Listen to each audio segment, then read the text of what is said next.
The cafeteria was loud, crowded, and full of people rushing through another ordinary day, until everything fell silent the moment a one-legged soldier balanced herself on a crutch, carrying a tray that trembled ever so slightly, and approached the table where a middle-aged janitor sat alone.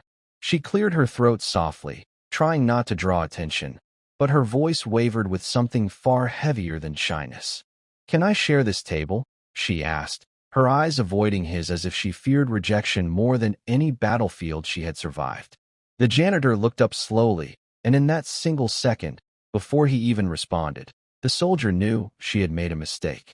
For his expression wasn't startled, it was stunned, shaken, as if he was seeing a ghost from a life he had tried for years to bury. And when he finally spoke, his reply didn't just surprise her. It shattered everything she believed she knew about herself. The cafeteria in the Veterans Rehabilitation Center was the last place Sergeant Mia Doyle wanted to be that afternoon. After months of surgeries, phantom pains, and endless therapy sessions, she was exhausted, emotionally more than physically. Losing her leg to an IED was one thing, but losing her sense of purpose, that was harder. Every soldier returns with scars, but hers felt carved into her soul. She wasn't looking for company that day. She was just trying to navigate her tray, her crutch, and her overwhelming sense of being out of place. The tables were all occupied, except for one in the far corner where a janitor sat quietly with his own lunch. He looked older, somewhere in his late 40s, maybe early 50s, with tired eyes that contrasted strangely with the calmness on his face. He reminded her of someone who had spent years running, and was finally too tired to continue. Mia approached him only because she didn't want to stand any longer. The pain in her lower back had begun to pulse again, and her prosthetic socket was rubbing against tender skin. The janitor didn't notice her at first. He was staring at his hands, as though they carried memories only he could see. She hesitated, swallowing her pride, then mustered the courage to speak. "Can I share this table?" she asked softly. Her voice cracked, revealing the vulnerability she tried so hard to hide. The janitor lifted his eyes, and the moment their gazes met, Mia felt an unexpected jolt. His eyes widened, not in confusion but in recognition, as if he had been waiting for this very moment, or dreading it. He nodded slowly, still staring. Yeah, of course," he murmured, pushing his lunch aside as if he suddenly didn't feel hungry anymore. Mia sat down carefully. For a long moment, neither of them spoke. She kept her eyes on her food, but she could feel his gaze on her prosthetic leg, then on her face, then back again, almost like someone studying something impossibly familiar. It made her uncomfortable in a way she couldn't explain. Finally, he cleared his throat. "You're Sergeant Mia Doyle, aren't you?" She froze. She hadn't worn her name tag, and most people here didn't know her rank unless she told them. "Yes," she said cautiously. "Do we know each other?" The janitor looked away, exhaling slowly. "Not directly," he said, "but I knew someone who knew you. Someone who carried your name like a promise." Mia's heart began to race. The words tugged at something deep, something she hadn't opened in a long time. Before she could ask anything, he added quietly, "My name is Daniel Grant." The name struck her harder than she expected. Daniel Grant? As in, Corporal Evan Grant's father. He finished for her. Mia dropped her fork, the clatter echoing across the cafeteria. Evan Grant. Her battle partner. Her best friend. The soldier who had saved her life the day she lost her leg, at the cost of his own. Her throat tightened, her eyes burning. She hadn't heard that name spoken out loud in years. Not since the day she delivered Evan's final letter to his family and watched a mother collapse into her husband's arms. Mia blinked rapidly, trying to steady her breathing. "I didn't know you worked here," she whispered. Daniel gave a tired smile. "I don't tell people much about myself. Easier that way." Mia felt a strange mix of guilt and gratitude swirling in her chest. She had survived because Evan had dragged her out of the blast zone. She had lived because he hadn't.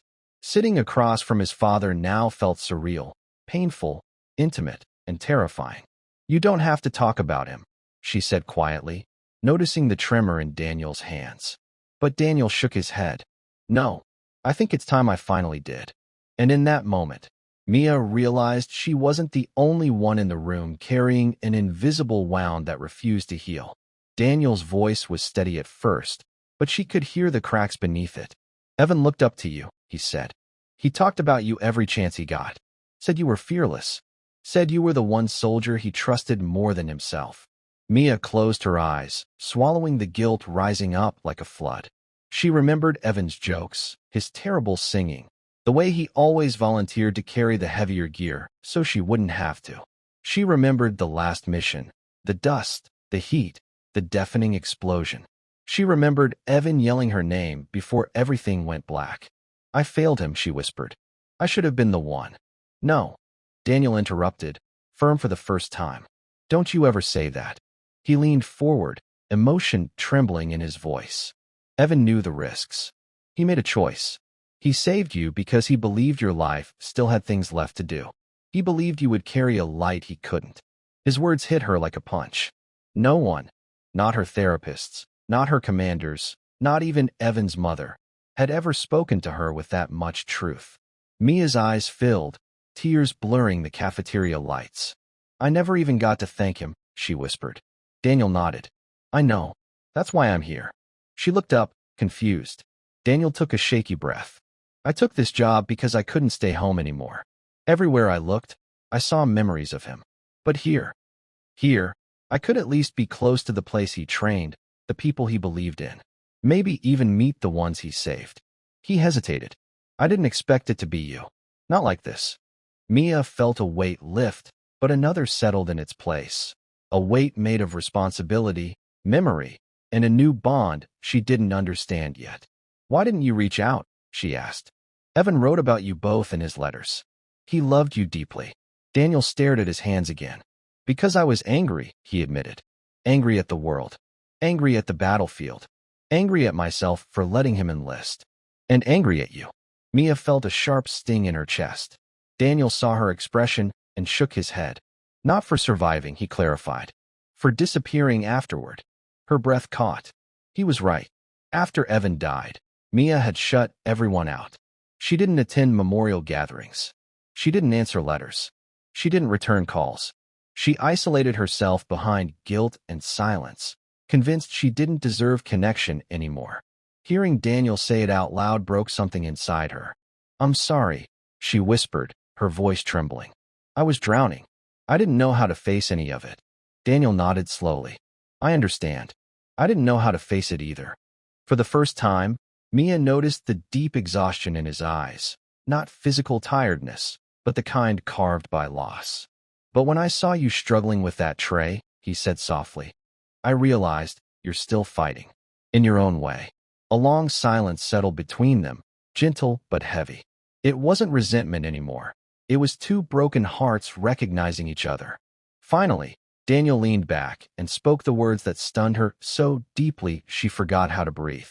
"The truth is, you don't owe Evan a thank you." He paused, emotion thick in his throat. "I do. You were the last person he loved in this world. And because he saved you, a part of him is still alive." Mia's tears fell freely now, her shoulders shaking. She had never seen her survival as anything but a burden until this moment. Daniel reached across the table and placed his hand over hers. It wasn't a gesture of blame or sorrow. It was forgiveness. And for the first time since the explosion, Mia felt something inside her begin to heal. By the time the cafeteria filled with the noise of returning workers, the world around them had changed. But more importantly, they had changed. Two people, bound by loss, now carried each other's strength. And in that quiet corner of a crowded room, the one-legged soldier and the grieving janitor realized that sometimes the most unexpected meetings are the ones that save us.